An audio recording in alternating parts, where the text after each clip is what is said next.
sanadkii ugu horeeyay ee hawluhu bilaabmeen duurgoyntu aad umay socon waayo waxaa hakiyey daadkii soo rogmaday kolkii webigu fatahay sanadkii labaad oo dhan iyada oo cagafta waaweyni baroosinka xidhatay ayaa waxaa hurrabaas lagu qaaday geydo goontii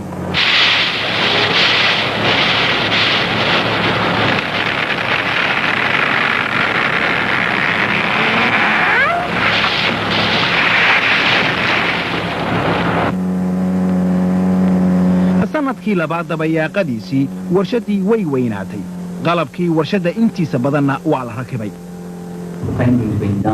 waxaa la sii kordhiyey xidhiidhintii hawlaha warshadda subax walba waxaa shira injineerada warshadda iyo maamulaha mashruuca oo gorfeeya umuurta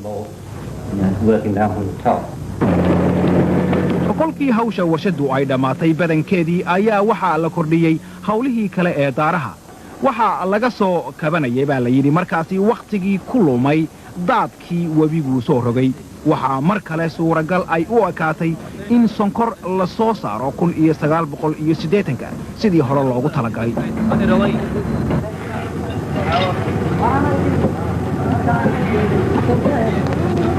maraakiibtii England ka keentay qalabka ee ka dejinaysay Kismaayo ayaa imika dejisay qaybtii ugu dambaysay ee qalabka warshadda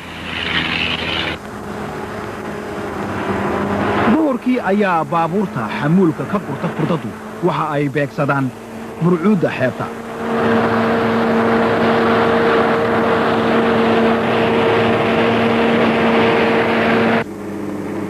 waxaa taasi ka dambeeya banka dheer ee qabta Mareeray oo 100 kilomitir u jira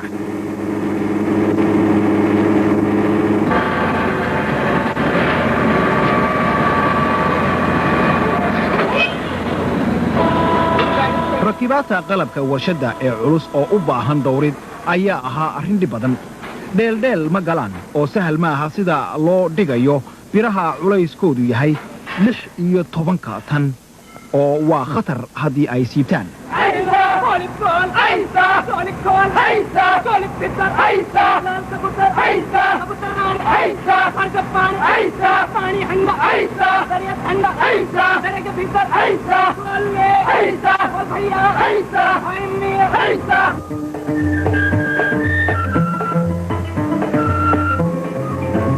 waddada laamida ah ee ka timaada Kismaayo ayaa waxaa ku taallada xariiqa dunida u kala qaybiya labada meelood baabuurta mashruucuna 40,000 oo goor ayay ka talowday xariiqaasi roobabka hufada leh ee Mareeray kolka ay da'aan dhibaatay la yimaadaan waxaa la joojaa dhammaanba hawlaha ka soconaya dibadda ilaa inta roobku ka joogsanayo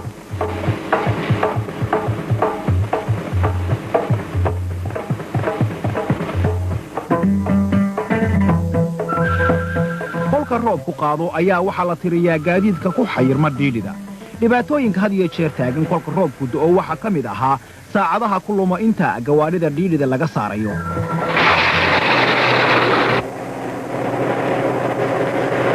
saddex saacadood marka ay laamida hayaan ayaa gawaadhidu ka leexataa Kismaayo oo waxa ay sii qaadaan waddo kale oo jeexan ilaa 40 kilomitir oo kale inta aanay gaadhin Mareeray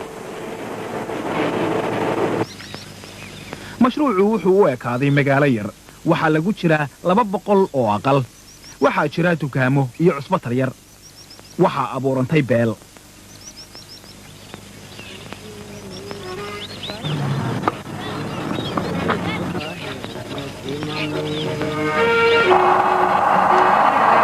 lixda galabtii ayay baabuurtu gaadhaan Mareeray waxaa dhaqso u iman doona qalabkii cuslaa ee warshadda waxaa dhammaan doonta hawshii dhismaha waxaana la bilaabi doonaa hawlihii tijaabada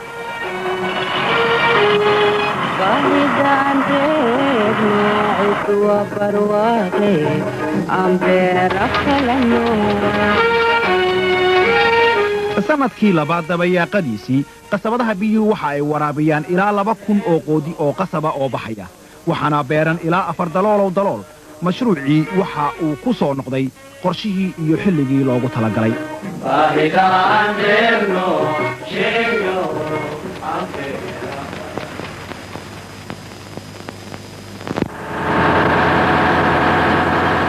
sanadkii saddexaad bilowgiisii waa tii ugu horeysay makiinadaha soo saara biyaha makiinadahaasi oo ka sarreeya webiga waxaa loogu talagalay in si dib yar loo hagaajiyo xataa kolka webigu heer sare uu gaadho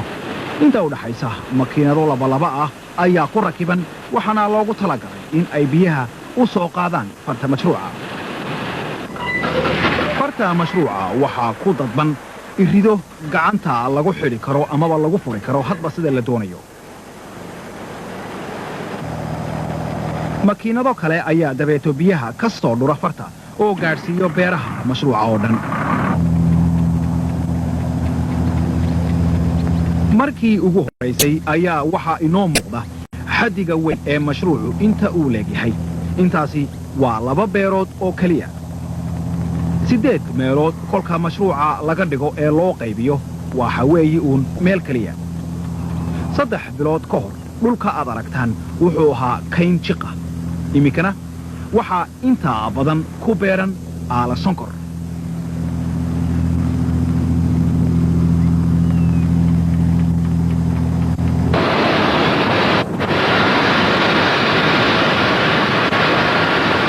May 1980 wax kasta oo dhibaato ah oo la soo maray waa taa warshadii imika dhisan oo waxa lagu dhameeyay waxaan aad uga badnayn 2 sannadood waxaana la bilaabayaa soo saaritiinkii sonkorta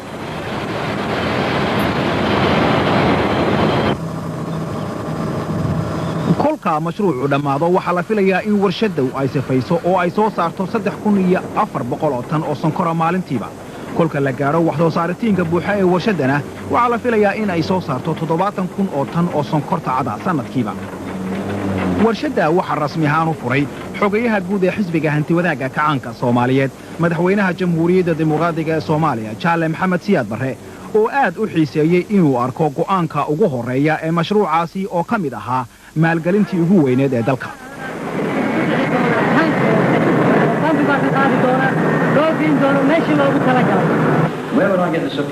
kolkii warshaddu dhammaatay ayaa waxaa muhiim noqday tababarkii waxaa casharo rasmi ah loo bilaabay sannadkii hore dadkii ka shaqaynaya meesha hase ahaatee weli dad cusub oo la tababaro ayaa la qorayay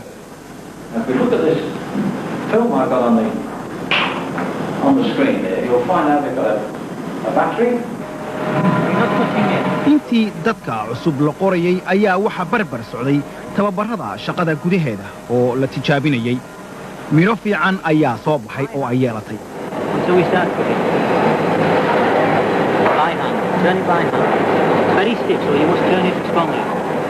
August 1980 waxaa mashruucu diyaar u ahaa in lagu bilaabo hawlihii baayac mushtariga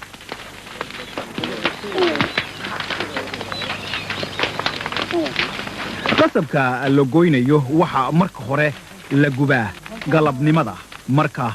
hawadu ay taagan tahay ee aan dabaylo jirin waxaa loo gubaa qasabkaasi si loo kharameeyo oo looga dilo bahalada halista ah oo dabeeto ay dadku kolkaasi u gali karaan oo beerta ay u goyn karaan